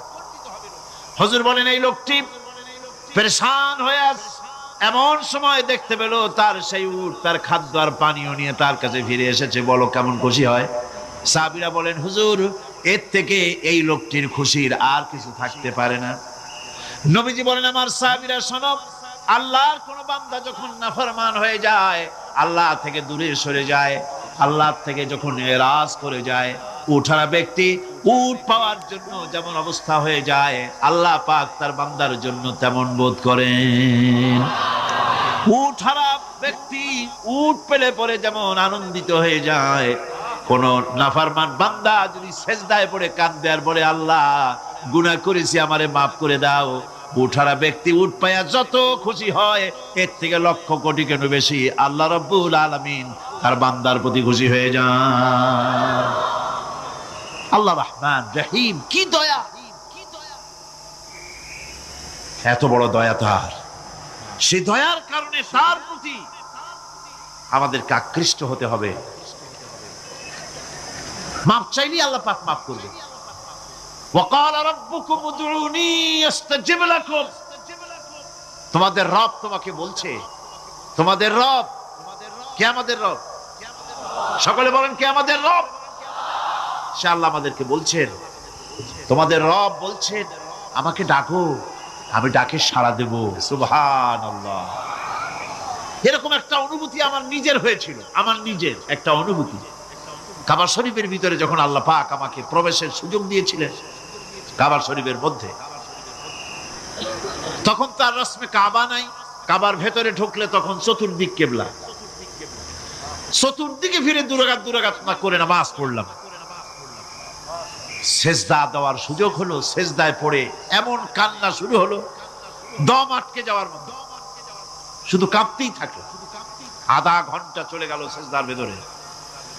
এরপরে আমার চিন্তা হলো, হুশ হলো যে আমি এতক্ষণ এখানে সেজদায় পড়ে আছি, আরো তো মেহমান এর মধ্যে ঢুকবে। কিছু রাষ্ট্রীয় মেহমান ছিল, দুনিয়ার বিভিন্ন দেশ থেকে তারা দাওয়াত দিয়েছিল। তো সেই মেহমানরা ঢুকতে পারবেন, এর মধ্যে 18-20 জনের বেশি লোক ধরে না। তা আমি অন্যের হক বোধহয় নষ্ট করছি, এই অনুভূতি না আসলে আমি কতক্ষণ সেজদায় পড়ে থাকতাম আল্লাহই জানে। আমি যখন সেজদা থেকে মাথা তুললাম, দরজার দিকে যখন তাকিয়েছি, ঠিক আমার চোখটা গিয়ে পড়লো দরজার সেই অংশে যেখানে লেখা আছে ওয়াকাল রাব্বুকুম উদউনি আস্তাজিব লাকুম। আমি আবার ফুফায় ফুফায় কাল্লাম, আল্লাহ আমি আমার দায়িত্ব পালন করেছি, আমি তো আমার রবকে ডেকেছি। আয় আল্লাহ, তোমার গোলামের কথা তুমি শোনো, এটা আল্লাহর ওয়াদা। বান্দা কান আমার কাছে চোখের পানি ফেল। রাসূল করিম সাল্লাল্লাহু আলাইহি সাল্লাম বলেছেন, আল্লাহ পাকের দরবারে দুইটা ফোঁটা বেশি কবুল, বেশি মঞ্জুর, বেশি প্রিয়। একটি হচ্ছে জিহাদের ময়দানে যে রক্ত ফোঁটা পড়ে সেই রক্ত ফোঁটা, আর একটি হচ্ছে আল্লাহর ভয়তে চোখ থেকে যে পানি ফোঁটা পড়ে, এটি আল্লাহর কাছে দারুণ। গুনার কারণে কলবের ভিতরে কলব জং আলুদা হয়ে গিয়েছে, গুনার কারণে কলব তো নষ্ট হয়ে গিয়েছে, জং পড়ে গেছে। জং বোঝেন না? বোঝেন না? হ্যাঁ, মরিচা। মরিচা জং হচ্ছে মরিচা, লোহায় মরিচা পড়ে। গুনাহ করতে করতে কলবের মধ্যে মরিচা পড়ে যায়। এই মরিচা উঠাইতে চান? মরিচা যদি ওঠে, কোরআন শুনবেন মজা লাগবে, গান শুনলে গা জ্বলে উঠবে, ওয়াজ শুনবেন, হাদিস শুনবেন, ভালো লাগবে, অন্য আজে বাজে কথা পছন্দ হবে না। আমার ভাইরা, হযরত ইব্রাহিম আলাইহিস সালামের কথা আল্লাহ পাক কোরআনে কারিমে বলছেন, সবর কারে কয় দেখো, শেখো সবর কারে কয়। আল্লাহ পাক বললেন, ইব্রাহিম তোমার বিবি আর তোমার নবজাতক এই সন্তানকে রেখে আসো মক্কা নগরীতে। তিনি চলে গেলেন, সেখানে ঘর নাই, বাড়ি নাই, কিচ্ছু নাই, চতুর্দিকে ধুধু বালু আর মরুভূমি। হযরতে হাজরা বলছেন, ইব্রাহিম সামান্য পানি আর খাবার দিয়া আমার সন্তান শুদ্ধ এখানে রেখে যেতেছো, আমি কি অপরাধ করেছি? কোনো জবাব নাই। দুইবার তিনবার বলার পরে হাজরা বলছেন, ইব্রাহিম গো, তবে কি আমার আল্লাহর হুকুম মতো আমারে রেখে যাচ্ছ নাকি? হযরত ইব্রাহিম আকাশের দিকে আঙ্গুল উঁচু করলেন। কথা বলবেন, বাক শক্তি বেরোচ্ছে না। 80 বছর বয়সের সময় একটা বাচ্চা আল্লাহ তাআলা দিয়েছেন, আর এমন বাচ্চা পয়গম্বরের ছেলে, কি সুন্দর চেহারা, মরুভূমির উপরে ফালাই দিয়ে রওনা হয়ে যাচ্ছেন, মুখ দিয়া কথা সরছে না, আকাশের দিকে দেখালেন। হযরত হাজরা বুঝতে পারলেন। হযরত হাজরা বলেন, ইব্রাহিম কোনো চিন্তা নাই, নিশ্চিন্ত মনে বাড়ি ফিরে যাও। আমি আমার আল্লাহর উপরে এতটা ভরসা করি, আল্লাহর হুকুমে যদি আমার এখানে রেখে যেয়ে থাকো, ওই আল্লাহ পাক আমাকে আর আমার কলিজার টুকরা ইসমাইলকে পানিতে আর খাবারে মারবেন না, অবশ্যই তিনি ব্যবস্থা করবেন। ব্যবস্থা হয়ে গেল। হযরত ইসমাইল বড় হয়ে গেলেন। আল্লাহ পাক অর্ডার করলেন, জবাহ করো ছেলেকে। হযরত ইব্রাহিম আলাইহিস সালাম যখন জবাহের প্রস্তাব করলেন, হযরত ইসমাইল তা আপত্তি করতেন, বাবাজি আমার মায়ের আর আমাকে বাচ্চা অবস্থায় ফেলে গেলেন, খাবার দেন নাই, পরার দেন নাই, বছরের পর বছর আমাদের এখানে কাটলো, দেখতেও আসেন নাই, আজ আসছেন জবাহ দিতে। এটা কেমন কথা? কি ধরনের বাপ আপনি? এরকম বলছে নাকি? এরকম বলছে? হযরত ইব্রাহিম আলাইহিস সালাম প্রস্তাবটা কিভাবে পারলেন? আল্লাহ পাক কোরআনে কারিমের দৃষ্টান্ত রেখে দিয়েছেন। আল্লাহ পাক বলছেন, হযরত ইব্রাহিম ছেলেকে বললেন, ইয়া বুনাইয়া, ইয়া বুনাইয়া, হে আমার কলিজার টুকরা লাডলা, হে আমার কলিজার টুকরা সন্তান, ইন্নী আরা ফিল মানাম আন্নী আযবাহুক, আমি স্বপ্নে দেখছি আমি যেন তোমাকে জবাহ করতেছি। ফানজুর মাযা তারা, তোমার রায় কি বলো? আমি তো স্বপ্নে দেখছি যে আমি তোমার জবাহ করতেছি, এখন তোমার রায় কি, তোমার মত কি? হযরত ইসমাঈল আলাইহিস সালাম শুনিয়া দিলেন দৌড়, নাকি না? হযরত ইসমাঈল আলাইহিস সালাম ধৈর্যের প্রতীক, তিনি কি কথা বললেন? তার মুখের কথা কোরআন শরীফে আল্লাহ পাক উঠায় দিলেন। হযরত ইসমাঈল বললেন, ইয়া আবাতি ফাআল মা তু'মার সাতাজিদুনি ইনশাআল্লাহু মিনাস সাবিরিন, হে আমার পিতা, আপনি যে ব্যাপারে আদিষ্ট হয়েছেন আপনি তা পালন করুন, অবশ্যই আমাকে ধৈর্যধারীদের মধ্যে পাওয়া যাবে না। সুবহানাল্লাহ। এক বর্ণনায় এসেছি, হযরত ইসমাইল বললেন, আব্বাজান আমি ধৈর্যধারীদের ভিতরে আমারে পাবেন, তবে জবাহ করার আগে আমার হাত পাটা একটু বেঁধে নেন, কারণ জবাহের যন্ত্রণায় আপনার গায়ে যদি আমার হাত পা লেগে যায় তো বেয়াদবি হয়ে যেতে পারে।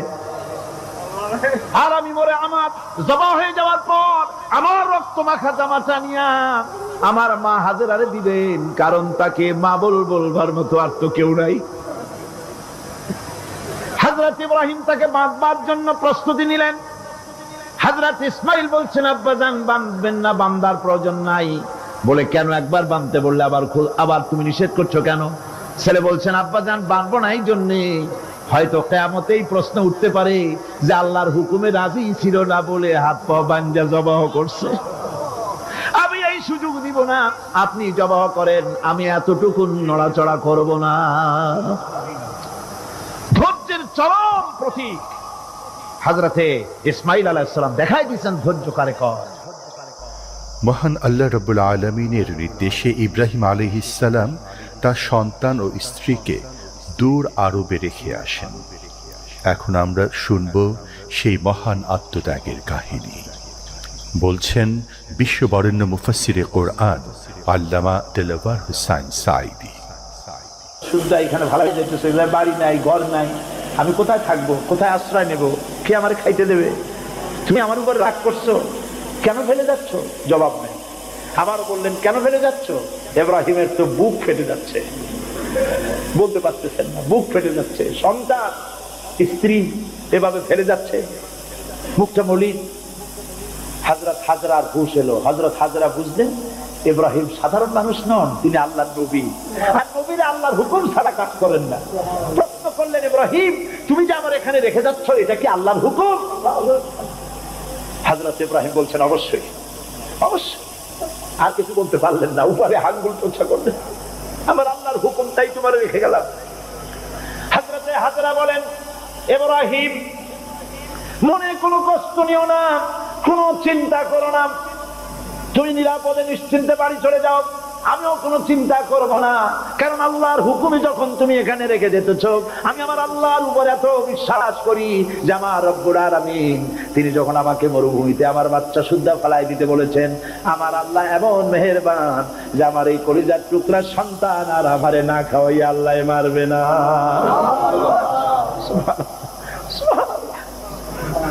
হযরতে হাজরা পানির জন্য দৌড়দৌড়ি করলেন। সাফা মারোয় আপনারা জানেন, সব জানা কথা, সাফা মারোয় দৌড়িয়ে দৌড়ি। এই যে পানির জন্য হাজরা দৌড়াইলেন, আল্লাহর কাছে খুব নাপছন্দ হয়েছে নাকি? এমন পছন্দ হইল আল্লাহর কাছে, কিয়ামত পর্যন্ত তার এই বান্দির আমল, এই দৌড় আল্লাহর কাছে এমন পছন্দ হয়ে গেল, কিয়ামত পর্যন্ত সমস্ত হাজীদের জন্য আল্লাহ ওয়াজিব করে দিল, দৌড়াও, আমার হাজরা যেমন দৌড়াইছে সেই রকম দৌড়াও। সুবহানাল্লাহ। ইসমাইল না খেয়ে মরছে, পানির অভাবে মরছে। হযরতে জিবরাইলকে আল্লাহ পাঠাই দিলেন, আমার ইসমাইলের পায়ের গুতা যেখানে লাগতেছে তুমি গিয়ে সেখানে পায়ে আঘাত করো। হযরতে জিবরাইল পায়ের আঘাত করলেন, সেখান থেকে পানি ছিটকে বেরিয়ে চলে আসলো। জমজম, থাম থাম। হযরতে হাজরা এসে দেখেন পানি চিকচিক করতেছে চতুর্দিকে, পানি থামানো যায় না, চতুর্দিকে পাথর দিয়ে বেড়া দিতে, তাও থামে না।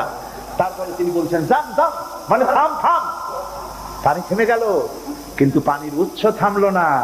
সেই পানি পৃথিবীর কোটি কোটি মানুষ আজ পান করে, লক্ষ লক্ষ মানুষ এই পানি দিয়ে গোসল করে, উযু করে।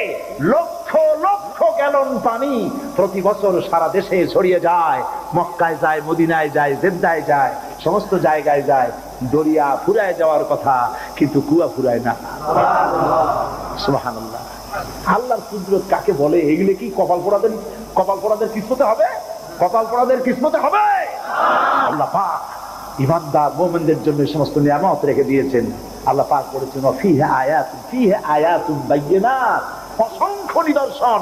এই কাবা আর এই কাবা কেন্দ্রিক আমার অনেক নিদর্শন আছে, তাকায় দেখো কত নিদর্শন। আজ পৃথিবীর কোন শহর নাই নিরাপত্তার শহর যেখানে জীবনের নিরাপত্তা পাওয়া যাবে। আল্লাহ পাক বলেছেন, ওমান দাখালাহু কানা আমিনান, যেই ঢুকবে মক্কায় আর মদিনায় সেই নিরাপত্তা লাভ করবে। সুবহানাল্লাহ, সুবহানাল্লাহ বলবেন না? সুবহানাল্লাহ বলবেন না? আমার বন্ধু বন্ধুগণ, এরই বলে সারেন্ডার করা। আল্লাহ রাব্বুল আলামিন বললেন আসলিম, সারেন্ডার করো। হযরত ইব্রাহিম আলাইহিস সালাম বললেন আসলামতু লিরাব্বিল আলামিন। সারেন্ডার হয়ে গেল। সারেন্ডার হয়ে এক পরীক্ষা পাস করলেন, আরো এক পরীক্ষায় দুটা পাস করছেন তিনি। সুবহানাল্লাহ। এবার 3 নম্বরের পরীক্ষা। 3 নম্বর।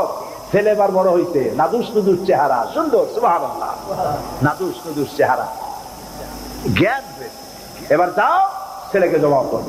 সুবহানাল্লাহ। একটার পর একটা মারাত্মক অগ্নি পরীক্ষা। ছেলের জবাব করো। হযরত ইব্রাহিম আলাইহিস সালাম বলছিলেন যে আল্লাহ এই রকমের কঠিন পরীক্ষা তুমি আমারে বানাইও না। বলছেন না। আমার মা বোনেরা, আমার ভাইয়েরা লক্ষ্য করেন, হযরত ইব্রাহিম ছেলেকে প্রশ্ন করলেন, তারে বললেন পরিষ্কার, আল্লাহ আমাকে অর্ডার করেছেন, ইন্নী আরা ফিল মানাম আন্নী আযবাহুক, আমি স্বপ্নে দেখেছি আমি তোমাকে জবাব করতেছি, বলো তোমার অভিমত কি? ফানজুর মাযা তারা, বলো তোমার অভিমত কি? হযরত ইসমাইল বলতে পারতেন, আব্বা আপনি আমার বাবা, আমার মায়ের শুদ্ধ করে ভালাই দিয়ে গেছেন, বছরের পর বছর খাবার দেন নাই, পরার দেন নাই, খোঁজ খবর নেন নাই, আজকে কোন অধিকারে আপনি আমাকে জবাব করতে এসেছেন? বলতে পারতেন না? তিনি কি তা বলেছেন? না। এর নাম মুসলমান। চিল্লায় বলেন সুবহানাল্লাহ। এর নাম মুসলমান। আল্লাহর হুকুমের সামনে মাথা নত করে দাও। হযরত ইসমাইল কি জবাব দিলেন? হযরত ইসমাইল বললেন, ইয়া আবাতি ফাআল মা তুমারু সাতাজিদুনি ইনশাআল্লাহু মিনাস সাবিরিন। হে পিতা, আপনি স্বপ্নে যে ব্যাপারে আদিষ্ট হয়েছেন, দেখেন ছোট্ট মানুষ কিন্তু তিনি কথা বললেন না যে আপনি স্বপ্নে যা দেখছেন তাই করেন। তিনি বললেন কি, আপনি স্বপ্নে যে ব্যাপারে আদিষ্ট হয়েছেন আপনি তা পালন করুন। ছেলের এই জ্ঞান হয়েছে, আমার আব্বা আল্লাহর পয়গম্বর, আর পয়গম্বররা নিজের ইচ্ছায় কিছুই করে না, আল্লাহর হুকুম। আপনি আমাকে ধৈর্যধারীদের মধ্যে পেয়ে যাবেন, আমাকে ধৈর্যধারী পাবেন। আমি ছটফট করবো না, দৌড় দেবো না। তবে আমার আব্বা 3টা কাজ করেন। জবাব করার সময় আমার হাত পা বাঁধেন, যাতে করে জবাহের বেদনায়, যন্ত্রণায় আমার হাত পা আপনার গায়ে লাগলে আমার বেয়াদবি হয়ে যেতে পারে। হাত পা বাঁধবেন। 2 নম্বরে আপনার চোখটা বাঁধবেন ভালো করে, যাতে করে আমার গর্দান দেখলে এখানে ছুরি চালাইতে আপনার কষ্ট হইতে পারে, হাতটা শিথিল হয়ে যেতে পারে। বাপের কাছে ছেলের গর্দান বড় প্রিয়। বাপ তার ছেলেকে কাছে রেখে তার গর্দানের উপরে চুমা খায়, তার কপালে চুমা খায়। আপনার চোখটা বাঁধি নিন, তাহলে কষ্ট কম হবে। আর 3 নম্বরে আর একটা দাবি আছে। 3 নম্বরে আর একটা দাবি হলো, আমার মা হাজেরা, জনম দুঃখিনী মা আমার, কোন সন্তান তার নাই, মা বলে ডাকবার মতো। আমাকে জবাব করার পরে আমার রক্ত মাখা জামাটা আমার মায়েরে দিয়া দিবেন, আর বলবেন যেন কান্দাকাটি না করে, কিয়ামতের দিন আল্লাহর দরবারে মায়ের সাথে আমার দেখা হয়ে যাবে। হযরত ইব্রাহিম ছেলের হাত পা বাঁধলেন, নিজের চোখ বেঁধেছেন। আল্লাহর আকাশের ফেরেশতারা তাকায় দেখতেছেন, কি সাংঘাতিক পরীক্ষা। এত বড় পরীক্ষা পৃথিবীর কোন মানুষকে আল্লাহ রাব্বুল আলামিন করেন নাই। কি কঠিন পরীক্ষা। নিজের ছেলের গলায় ছুরি চালানো বাপের পক্ষে কি সম্ভব? হযরত ইব্রাহিম আলাইহিস সালাম কোরআনে কারীমের মধ্যে রব্বুল আলামিন সুন্দর করে বলেছেন, ফালাম্মা আসলামা ওয়া তাল্লাহু লিল জাবিন। বাপ বেটা দুজনে রাজি হয়েছে, ছেলেটারে কাট করিয়া ছুরি ধরছে, ছুরি চালানো শুরু হয়ে গেছে। আল্লাহর ইচ্ছা আছে ইসমাইল জবাব হয়ে যায়, আল্লাহর ইচ্ছা পরীক্ষা করা। আর ইব্রাহিম আলাইহিস সালাম পরীক্ষার রেজাল্ট জানেন না, ঠিক কিনা? ছেলে জবাব হবে কি হবে না এটা কি জানা আছে? তার জানা আছে জবাব হবেই। শক্তভাবে ছুরি চালাচ্ছেন, কাটে না, গলা কাটে না। এরপরে আল্লাহ রাব্বুল আলামিন, আকাশের ফেরেশতারা কাঁদতেছে এই দৃশ্য দেখে। আল্লাহ পাক দুম্বার ব্যবস্থা করে দিলেন।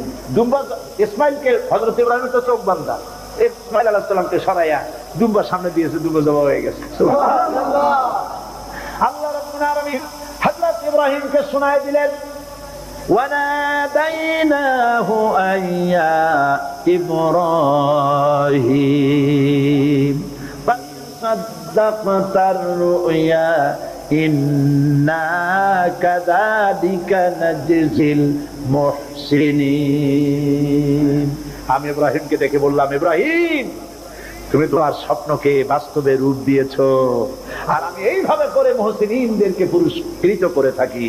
সালামুন আলা ইব্রাহিম, ইব্রাহিমের উপরে আল্লাহর শান্তি নাজিল হোক।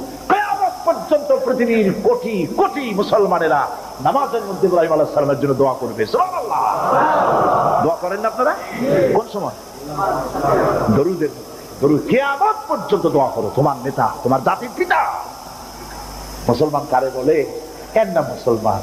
মদের ব্যবসা ছাড়তে পারবেন না, জুয়া ছাড়তে পারবেন না, সুদ ছাড়তে পারবেন না, আবার দাবি করবেন আপনি মুসলমান। মুসলমান হওয়া যাবে না, আল্লাহর কসম মুসলমান হওয়া যাবে না। মুনাফিক মুনাফিক মুনাফিক। মুসলমান হতে হলে আল্লাহর হুকুমের সামনে মাথা নত করতে হবে, যা তিনি বলেছেন সব মানতে। মিথ্যা ছেড়ে দিতে হবে, ওজনে কম দেওয়া যাবে না, খাদ্যে ভেজাল দেওয়া যাবে না, নিজের স্ত্রীকে নিজের মেয়েকে বেপরদা করা যাবে না, বৈশাখী মেলার নামে নিজেদের মেয়েগুলিকে সৌন্দর্য প্রদর্শনী করে মানুষের সামনে বের করা যাবে না। এর নাম ইসলাম। এর নাম কি? এই ধরনের মুসলমান হইতে পারবো আমরা? হইতে পারবো? এই ধরনের মুসলমান হইতে রাজি আছি? কারা কারা রাজি?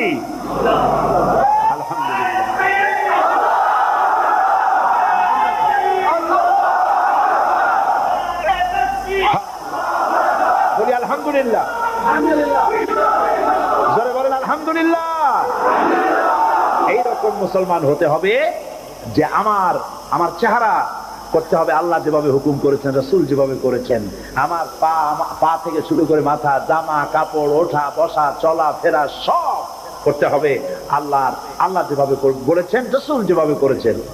আল্লাহ রাব্বুল আলামিন বলেন, ইয়া আইয়ুহাল্লাযীনা আমানু দুখুলু ফিস-সিলমি কাফা ওয়া লা তাত্তাবিউ খুতুওয়াতিশ শাইতান ইন্নাহু লাকুম আদুউম মুবিন। হে বিশ্বাসীরা, পূর্ণাঙ্গ রূপে ইসলামের মধ্যে দাখিল হয়ে যাও, একটু আধটু না, সবটুকুন। আর খবরদার শয়তানের পদাঙ্ক অনুসরণ। মোবাইলে উল্টে ফেলাইতেছে, কাজের কাজ কিচ্ছু না।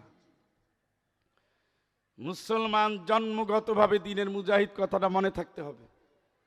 এরপরে আপনি যে দল করেন, যে মত করেন, যে আন্দোলন করেন, রাসূল বলছে এটা যদি কেউ না হয় সে মুনাফিক অবস্থায় মরবে। মাত ওয়া লাম ইয়াগসু, মরে গেছে কিন্তু দিনের জন্য লড়ে নাই, যুদ্ধ করে নাই, ওই লোকটা মারা যাবে কি অবস্থায়? আমার কথা, যিনি সার্টিফিকেট দিচ্ছেন তার কথা, যিনি কিয়ামতের দিন সুপারিশ করবেন তার কথা, যিনি জান্নাতের দুয়ারে প্রথম ঢুকবেন তার কথা, যিনি আল্লাহকে আসতে বললেন বিচারের ময়দানে তার কথা। যারে ওয়াজিনা বিকা শাহীদান আলা হাউলা, নবী তোমাকে আমি নিয়ে এসেছি সাক্ষী হিসাবে, তুমি সাক্ষী দাও এটা ঠিক না বেঠিক। ওই লোকটা মুহাম্মদ সাল্লাল্লাহু আলাইহি ওয়াসাল্লাম বলছেন ওই লোকটা মারা যাবে মুনাফিক অবস্থায়। কথাটা বুঝছেন? ওয়ালা তাকুম আলা ওয়ালা তুসাল্লি আলা আহাদিন মিনহুম মাতা আবাদা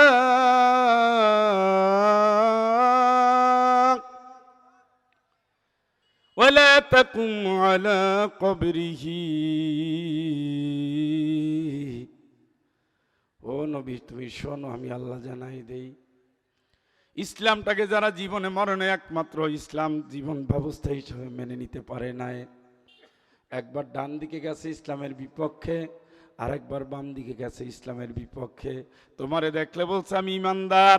আমিনান নাসি মান ইয়াকুলু আমান্না বিল্লাহি ওয়া বিল ইয়াউমিল আখির ওয়া মা হুম বিমুমিনিন।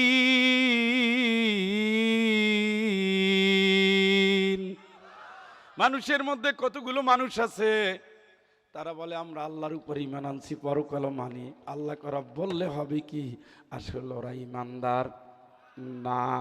না, ওরা তোমারে দেখলে বলে ইন্না মাকুম, তোমার সাথে আমরা আছি। আর যখন ডানে আর বামে যায় তখন তাদের খুশি বলে ইন্নামা নাহনু মুস্তাহজিউন, আমরা তো হুজুরদের সাথে একটু ঠাট্টা করতেছি, আসলে তো আমি তোর লোক। আলেমদের সাথে এসে লম্বা সালাম দিয়ে বলে হুজুর ভালো আছেন, শরীরটা ভালো, দেশের খবর কি, ক্ষমতায় তো যাইতে পারলাম না। আর ওদের সাথে থাকলে বলে ক্ষমতায় যেন হুজুরা যাইতে না পারে, 14 গোষ্ঠী সহ তোরে ভোট দিয়েছি। এই জাতীয় মানুষদের সম্পর্কে আমার আল্লাহ বলছেন নবী, এরা যদি মারা যায় খবরদার, এদের জানাজা তো দূরের কথা, এদের কবরের সামনেও তুমি কোনো কালে আসবা না। কথা শুনছেন? কত ভয়াবহ কথা, কত ভয়াবহ কথা। আমিরুল মুমিনিন ওমর রাদিয়াল্লাহু তাআলা আনহু তিনি জানাজায় যাওয়ার আগে হুযায়ফাকে ডেকে বলতেন, হুযায়ফা তোমার এত নবী মুনাফিকদের তালিকা বলে গেছে, আমার একটু বলো ওই তালিকায় কারা কারা আছে, দেখো ওই তালিকায় আমার নামটা আছে কিনা। শুনছেন? আবু বকর রাদিয়াল্লাহু তাআলা আনহু বলেন, হুযায়ফা আল্লাহর রাসূল তো তোমারে মুনাফিকদের তালিকায় দিয়ে গেছে, তালিকাটা বলে গেছে, তুমি একটু খুঁজে দেখো ওই তালিকা আমি আসছি কিনা।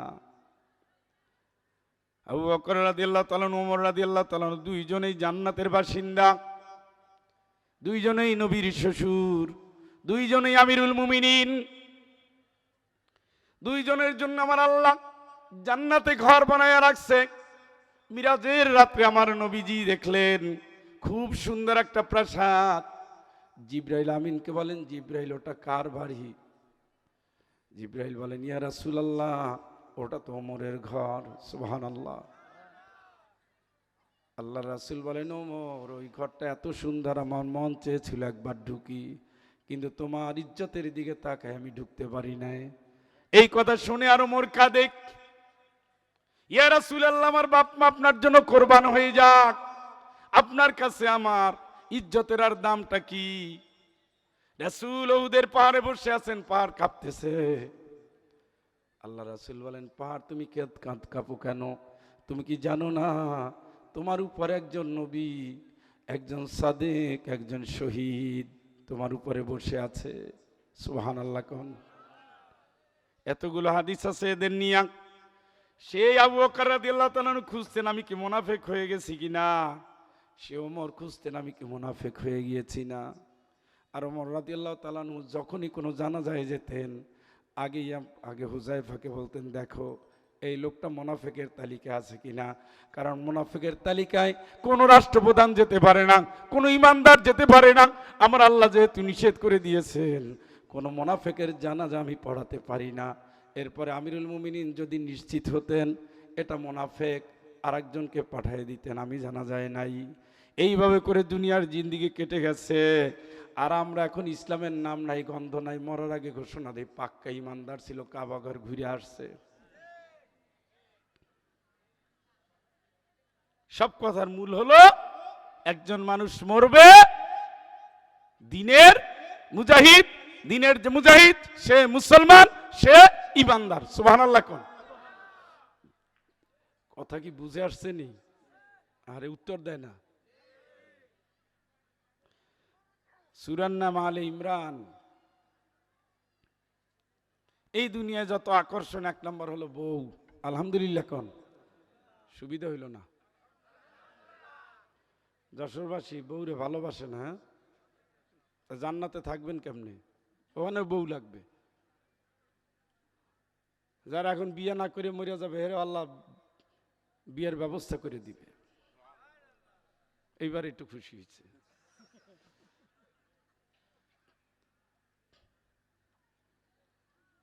দুই নম্বর আকর্ষণ সন্তান, 3 নম্বর হলো সম্পদ। এই তিনটার চক্রে মানুষের জীবন কেটে যায়। বউর কারণে আল্লাহরে বলা যাবে না, সন্তানের কারণে আল্লাহ বলা যাবে না, সন্তানের কারণে সম্পদের কারণে আল্লাহরে বলা যাবে। এগুলো দুনিয়ায় চলার পথের পাথেও, কিন্তু আমার টার্গেট কি? জান্নাত। টার্গেট কি? قل أنبئكم بخير من ذلكم للذين اتقوا عند ربهم جنات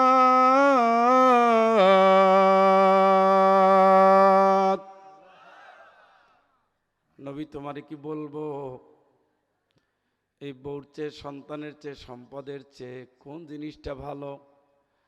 সেটা হলো আল্লাহর ভয় নিয়ে যদি কেউ বউকে দুনিয়ার জীবনে দায়িত্ব পালন করে, সন্তানগুলোকে যদি ঠিক মতো মোত্তাকি বানায়, সম্পদগুলো যদি আল্লাহর রাহে, আল্লাহর বিধান অনুযায়ী খরচ করে। দুনিয়ার বউ আর আখেরাতের বউ, দুনিয়ার সন্তান আর আখেরাতের সন্তান, দুনিয়ার সম্পদ আর আখেরাতের সম্পদ এক না, এক এক না। এর আগে আল্লাহ রাব্বুল আলামিন বলে দিয়েছেন, ইন্নাল্লাযীনা কাফারু লান তুগনিয়া আনহুম আমওয়ালুহুম ওয়ালা আওলাদুহুম মিনাল্লাহি শাইআ উলাইকা হুম ওয়াকুদুন নার। কুফরি করে যার জীবন কেটে গেছে, তার সন্তান কোনো কাজে আসবে না আল্লাহর কাছে, তার সম্পদ আল্লাহর কাছে কোনো কাজে আসবে না। কুফরি করে যার জীবন কেটে গেছে, তার সম্পদ কোনো কাজে আসবে না, আল্লাহর কাছে সন্তান কোনো কাজে আসবে না। সে হবে জাহান্নামের আগুনের জ্বালানি বাসিন্দা। জোরে কোন নাউজুবিল্লাহ।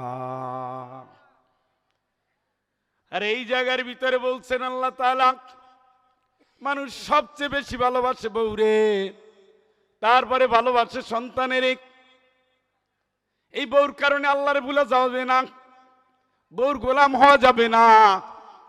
সন্তানের কারণে আল্লাহরে ভোলা যাবে না, সন্তানের গোলাম হওয়া যাবে না, সন্তানদের ছেড়ে দেওয়া যাবে না, সম্পদের গোলাম হয়ে আল্লাহরে ভোলা যাবে না। ওসর ফরজ দেন নাই, যাকাত ফরজ দেন নাই, দান করবেন করেন নাই, গরিবরে দিবেন দেন নাই, ইয়াতিমরে দিবেন দেন নাই, বোনের হক দেন নাই,